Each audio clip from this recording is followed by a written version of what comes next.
Your Shoeself, Mr. Man and I wanted to create a short film that celebrates individuality. And in the midst of peer pressure or societal standards, it's okay to be who we are. Well, we started planning in late November. I remember I was sitting with Mr. Man and we thought it would be really sweet to do a holiday card. And we were just brainstorming ideas, and he said, well, how do you feel about doing a stop motion film? And I thought that was a fantastic idea. And I asked, is it possible for us to do a film that was very meaningful and personal? So after that, we wrote a script and then we storyboarded out to help us keep organized and to help us execute, the making of the film. We knew that there was going to be a scene where Flatty would get up and walk like a heel. So I went out and bought green tights, and that was actually my first ever Instagram picture, was me in the green tights. And I think people actually thought I was going to wear them, but it was really for the film. So we estimated, we thought, we'll probably need like a week or two to finish it, and then a week or two passed. Because every time we work on it, there would just be new challenges and obstacles, and it was a great learning experience, but it took a lot longer than we thought it would. When we first shot the footage, we actually animated by hand, just kind of moving it the way we thought Flatty and the rest of the heels would move. And it came out rather one-dimensional. It was very jerky and it wasn't very smooth.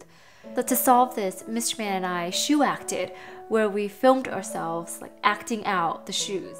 So we used the footage as a reference and overlaid it and animated the shoes frame by frame to create a smoother animation. It really gave life to the shoes. So one of the most complicated stop motion scenes was the Dolly Shot at the beginning, because there was just so many moving components. The camera was moving, the focus was moving, all the shoes were dancing in different rhythm and harmonies. We tried it many times. It was very challenging. If we made a mistake at any point of the shot, we would have to reset and do the whole thing over. So we created a spreadsheet to detail at each shot what was happening. And because of that, it made the whole scene much more manageable for us to animate. The most challenging frame that we had to animate was when the shoes fell down laughing.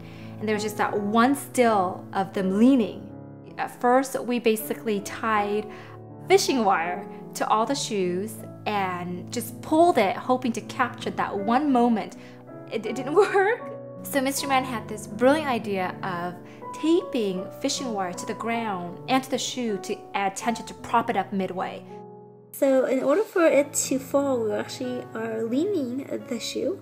So she's leaning right now with our hands holding it. It's actually a fishing wire that is holding her to that leaning position. And we have one here too. She's also leaning. That's Mr. Man's hand. And the fishing wire is being taped down to the ground. Yay!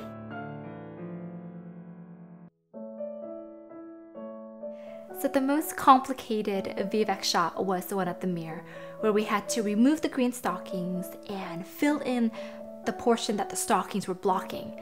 It was a time-consuming process because we had to morph the fill-in to match the shoe so then it would move in a natural, believable way. So we hoped that it looked believable. And that concludes our making of. Our starlets are here, a part of it. Well, thank you so much for watching, and let us know if you want us to make more like behind the scenes videos. But thanks for watching, and I will see you soon on YouTube land. Bye!